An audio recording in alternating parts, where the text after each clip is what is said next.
Congressman LaTourette, thanks for joining us this week. Yep. So things are back in full swing here in D.C. And the first thing I wanted to chat with you about today is an issue we talked about a lot last year, and that was immigration.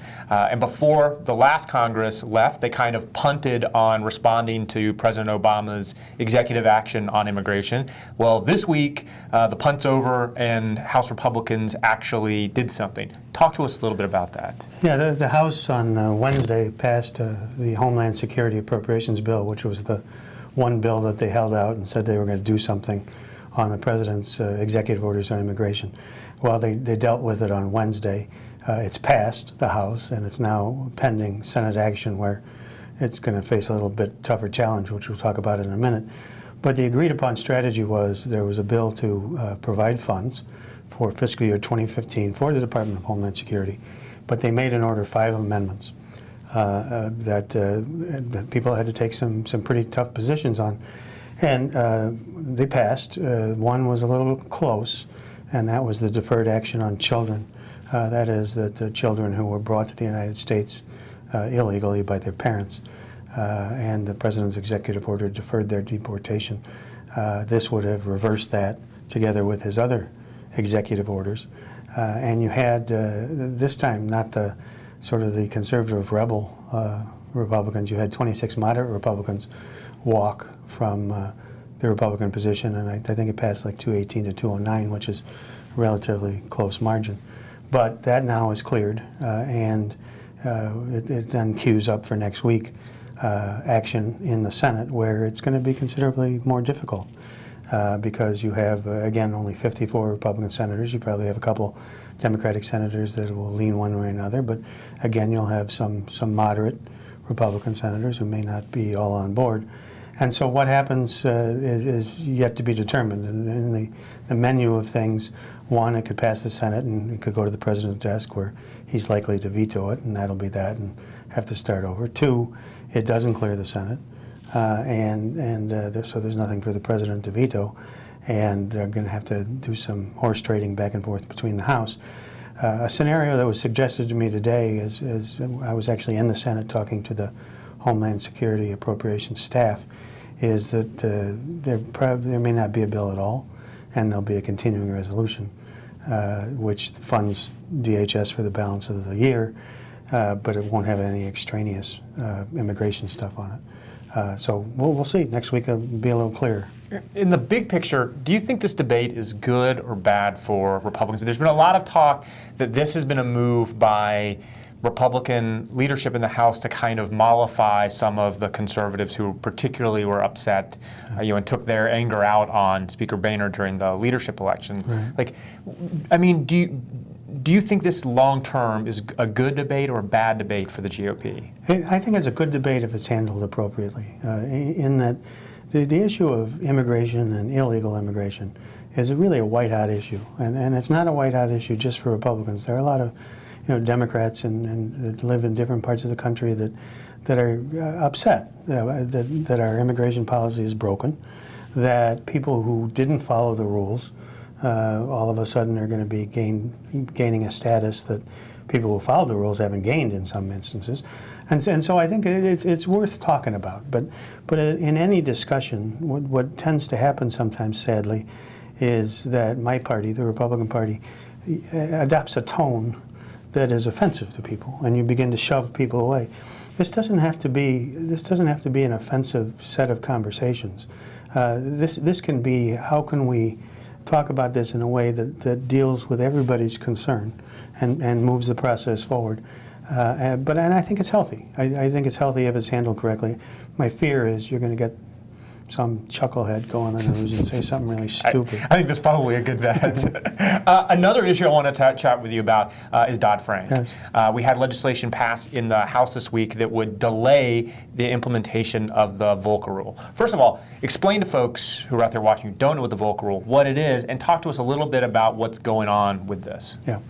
The Dodd-Frank legislation, which we talked at the end of last year that there were some provisions in the Cromnibus that were attempting to undo some of the regulations that had to do with family farms and manufacturing concerns and so forth and so on. The legislation this week in the House H.R. 37, I believe, dealt with and gave financial institutions 2 additional years to divest themselves of Volcker instruments. And the Volcker rule basically prevents an institution from making an investment in their own securities. You can't sort of buy your own stuff. And Dodd-Frank called for those banks, financial institutions, holding companies that had done that, to divest themselves of those investments. And so this legislation doesn't undo Dodd-Frank. They still have an obligation to divest, but it does give them an additional 2 years to do that. This will set up in the Senate, and it's already set up in the House, but the opponents lost, the notion that we're going to undo Dodd-Frank and somehow weaken the provisions of Dodd-Frank. And so you'll have Senator Elizabeth Warren and her colleagues and compatriots on one side of this issue, and Republicans in the House and Senate on the other side. Yeah, I was just about to say, I'm sure Elizabeth Warren is anxiously awaiting this debate moving over to the Senate. I bet she has an opinion. Yeah, I think so. Well, Elizabeth Warren, this is a nice transition here, because Elizabeth Warren is one of those people whose names keeps getting bandied about as somebody who might run for president, or who progressives hope would run for president in 2016. We had some news this week, which I honestly have to say was kind of surprising to me. In just about every election cycle, I expect on the Republican side that there's a lot of folks who are going to be running, but that a lot of those folks take up the same space, and it's the conservative end of the spectrum. Yeah. You know, Jeb Bush announced that he was taking a long look and likely going to run, which I thought took up a lot of the oxygen for the kind of establishment Republican candidates. And then, lo and behold, this week Mitt Romney, the standard bearer from 2012, says that he's taking a long look and he may actually run again. Were you surprised? And is it possible that it would be a bad thing for Republicans to have too many of the establishment types running?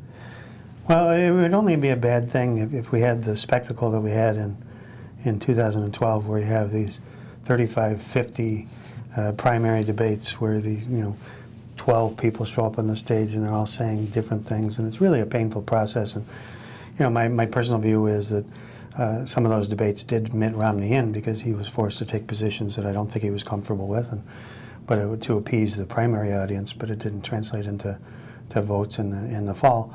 I think this has the potential to be the biggest, most wide open primary field in a very long time.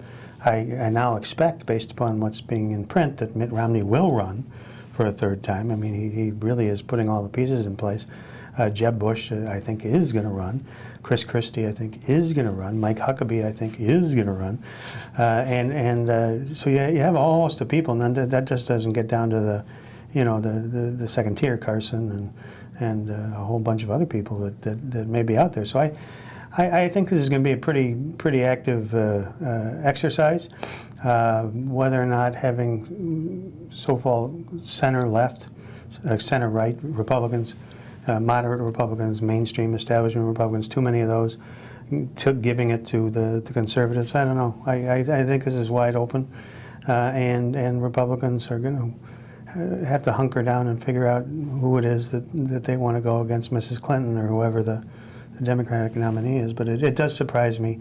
The big surprise this week for me was that Mitt Romney decided that he was going to run again. I mean, I don't know if he and his family are all talking about this all the time, but if not, I feel bad for them because every time you wake up, he's running, he's not running, he's running, he's not running. So and it's kind of unusual that he would, after being unsuccessful twice, that he would jump into this. But I guess that when he sees Jeb Bush running, I guess that sort of says, me too. Yeah, well, I can tell you this much. For political junkies like ourselves, this is going to be fun, no matter what. I'm for everybody getting in because we're going to make this a very entertaining cycle. Yeah, it is. I mean, I look forward to it. I think it's healthy. I think they can have a lot of good discussions. But again, like on the immigration debate, if these debates go south, and all they do is show the pimples and the flaws and the scars of the Republican field, and the Democrats don't have to lift a finger to sort of define the Republicans. We sort of beat each other up. And the same thing could happen on the Democratic side. I mean, there was an article this week that even though Elizabeth Warren continues to say no, that there's a group out there that is refusing to take no for an answer. Right. And so they're going to raise money to force her to run, I guess. So, and what politician doesn't love to be loved, you know? It's like, you know, right. every politician loves to be loved. Well, and so that could be kind of divisive too. I mean, Yeah. you know, Hillary Clinton would not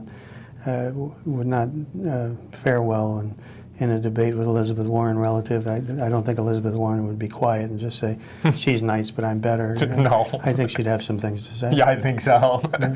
Well, I think this is going to be something we're going to come back and talk a lot more about. Yeah, absolutely. So I look forward to that. Me Once too. again, thank you very much, sir. Good to see you.